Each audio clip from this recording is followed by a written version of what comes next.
Assalamualaikum warahmatullahi wabarakatuh. Bagaimana kabarnya anak-anak? Semoga kita selalu dalam keadaan sehat walafiat. Pada masa pandemi ini, jangan lupakan 3M. Yang pertama, mencuci tangan pakai sabun. Yang kedua, memakai masker. Yang ketiga, menjaga jarak aman. Supaya kita terhindar dari penyebaran virus corona. Alhamdulillah, pada hari ini kita bertemu lagi pada pelajaran pendidikan agama Islam masih dengan saya Ibu Dwi Natasana. Jika kalian tidak mau mengejar apa yang kalian inginkan, maka kalian tidak akan pernah mendapatkannya. Dan jika kalian tidak mau melangkah maju, maka kalian akan tetap berada di tempat yang sama. Baiklah anak-anak, sekarang kita akan mulai pembelajaran hari ini ya. Anak-anakku yang soleh dan solihah, materi hari ini adalah jiwa lebih tenang dengan banyak melakukan sujud. Wahai anak-anakku yang soleh dan solihah, menjadi orang yang pandai bersyukur itu sangat penting. Orang yang pandai bersyukur tidak akan terjerumus kepada kesombongan. Sehebat apapun manusia, dia tetaplah seorang hamba. Oleh karena itu, kita selalu diperintahkan untuk sujud dan merendahkan diri di hadapan Allah Subhanahu wa Ta'ala. Semoga dengan bersujud, hati dan jiwa kita menjadi lebih tenang. Sujud merupakan salah satu bentuk kepasrahan dan penghambaan diri kepada Allah Subhanahu wa Ta'ala. Posisi sujud, dahi, telapak tangan, kaki, dan lutut semua menempel ke tanah atau alas sujud. Macam-macam sujud di luar sholat ada 3. Yang pertama sujud syukur, yang kedua sujud sahwi, yang ketiga sujud tilawah. Yang pertama sujud syukur. Sujud syukur adalah sujud yang dilakukan ketika seseorang memperoleh kenikmatan dari Allah Subhanahu wa Ta'ala atau telah terhindar dari bahaya. Dasar hukum sujud syukur, yang artinya dari Abu Bakrah, sesungguhnya Rasulullah Shallallahu Alaihi Wasallam apabila mendapat sesuatu yang menyenangkan atau diberi kabar gembira, segeralah tunduk sujud sebagai tanda syukur kepada Allah Subhanahu wa Ta'ala. Hadis riwayat Abu Dawud, Ibnu Majah, dan At-Tirmizi. Sebab-sebab melakukan sujud syukur. Yang pertama, mendapat nikmat dari Allah Subhanahu wa Ta'ala. Yang kedua, terhindar dari bahaya, kesusahan yang besar. Allah Subhanahu wa Ta'ala berfirman, A'udzu billahi minasyaitonir rajim. Bismillahirrahmanirrahim. Wa idz ta'adzana rabbukum la in syakartum la azidannakum wa la in kafartum inna 'adzabi lasyadid. Artinya, dan ingatlah juga tatkala Tuhanmu memaklumkan, sesungguhnya jika kamu bersyukur, pasti kami akan menambah nikmat kepadamu. Dan jika kamu mengingkari nikmatku, maka sesungguhnya azabku sangat pedih. Quran Surah Ibrahim ayat 7. Tata cara sujud syukur. Yang pertama, menghadap kiblat. Yang kedua, niat untuk sujud syukur. Nawaitu sujuda syukri sunatan lillahi ta'ala. Saya niat melakukan sujud syukur sunnah karena Allah Ta'ala.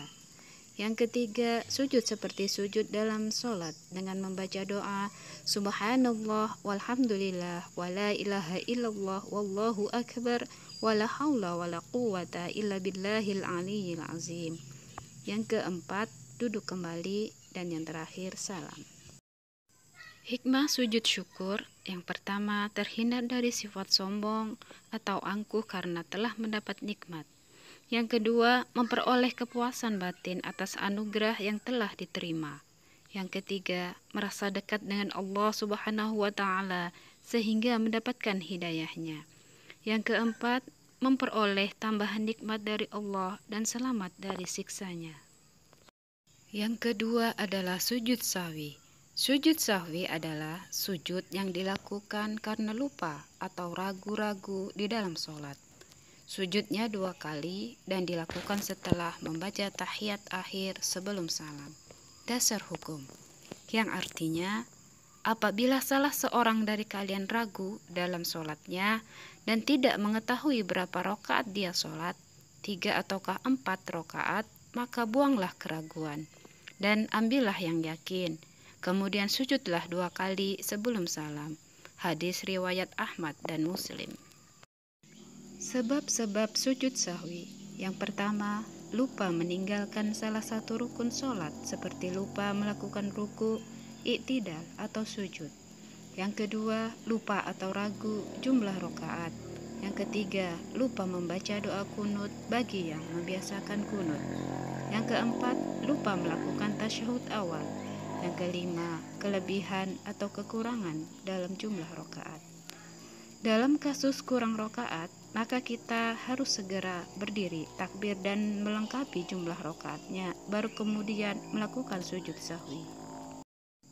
Tata cara sujud sahwi. Setelah selesai membaca tahiyat akhir, langsung sujud dengan membaca Subhana man la yanamu wa la yashu. Maha suci zat yang tidak mungkin tidur dan lupa. Bangun dari sujud disertai dengan mengucapkan takbir.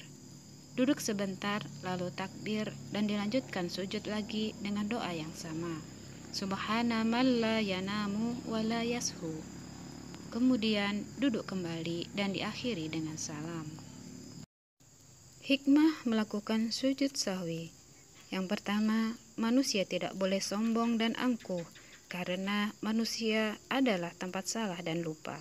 Yang kedua, orang yang berbuat salah dan lupa harus segera memohon ampun kepada Allah Subhanahu wa Ta'ala. Ketiga, kita diajarkan untuk bisa memahami bahwa orang lain juga bisa salah. Jika ada orang mengakui kesalahan dan minta maaf, maka kita harus segera memberi maaf. Yang ketiga, sujud tilawah. Sujud tilawah adalah sujud yang dilakukan karena membaca ayat-ayat sajadah dalam Al-Quran ketika sholat maupun di luar sholat, baik pada saat membaca, menghafal sendiri, atau pada saat mendengarkannya. Dasar hukum. Kana Rasulullah sallallahu alaihi wasallam yaqra'u alaina al-Qur'an fa idza marra bisajadati kabbar wasajadna ma'ahu. Artinya adalah Nabi membacakan Al-Quran kepada kita, maka ketika melewati ayat as-sajadah, beliau bertakbir dan bersujud, dan kami pun bersujud bersamanya. Hadis riwayat Imam Abu Dawud. Sebab-sebab sujud tilawah. Yang pertama, dilakukan karena pada saat membaca atau mendengarkan bacaan ayat-ayat sajadah, baik pada sholat maupun di luar sholat. Ayat sajadah berjumlah 15, yaitu Quran Surah Al-A'raf ayat 206, Quran Surah Ar-Ra'du ayat 15, Quran Surah An-Nahl ayat 49, Quran Surah Al-Isra ayat 109. Quran Surah Al-Hajj ayat 18, Quran Surah Maryam ayat 58, Quran Surah Al-Hajj ayat 77, Quran Surah Al-Furqan ayat 60, Quran Surah An-Naml ayat 25, Quran Surah As-Sajadah ayat 15, Quran Surah Shad ayat 24, Quran Surah Fusilat ayat 38, Quran Surah An-Najm ayat 62, Quran Surah Al-Insyiqaq ayat 21, Quran Surah Al-Alaq ayat 19. Syarat sujud tilawah ada 3. Yang pertama, suci dari hadas dan najis. Yang kedua, menghadap kiblat. Yang ketiga, menutup aurat. Rukun sujud tilawah ada 5. Yang pertama, niat. Kedua, takbiratul ihram. Ketiga, sujud 1 kali, diawali bacaan takbir. Yang keempat, duduk setelah sujud tanpa membaca tasyahud. Yang terakhir, salam. Tata cara sujud tilawah di luar sholat. Yang pertama, berdiri menghadap kiblat. Yang kedua, berniat melakukan sujud tilawah. Yang ketiga, takbiratul ihram. Yang keempat, sujud 1 kali dengan membaca Sajada wajhiya lilladzi khalaqahu wa sawwarahu wa saqa sam'ahu wa basarahu bi haulihi wa quwwatihi. Aku bersujud kepada Tuhan yang menjadikan diriku, Tuhan yang membukakan pendengaran dan penglihatan dengan kekuasaannya. Kemudian duduk sejenak, yang terakhir, salam. Sujud tilawah dilakukan di dalam sholat. Pada saat kita sedang berdiri dalam sholat, membaca ayat sajadah atau imam membaca ayat sajadah, kita langsung melakukan sujud 1 kali dengan membaca doa sujud tilawah. Kemudian setelah selesai melakukan sujud tilawah, kita langsung berdiri lagi dan melanjutkan sholat kembali. Hikmah sujud tilawah. Yang pertama, dijauhkan dari godaan setan. Yang kedua, lebih menghayati bacaan dan makna Al-Quran yang sedang dibaca. Yang ketiga, mendekatkan diri kepada Allah Subhanahu wa Ta'ala. Terima kasih atas perhatiannya. Jangan lupa untuk like dan subscribe ya. Semoga bermanfaat. Wassalamualaikum warahmatullahi wabarakatuh.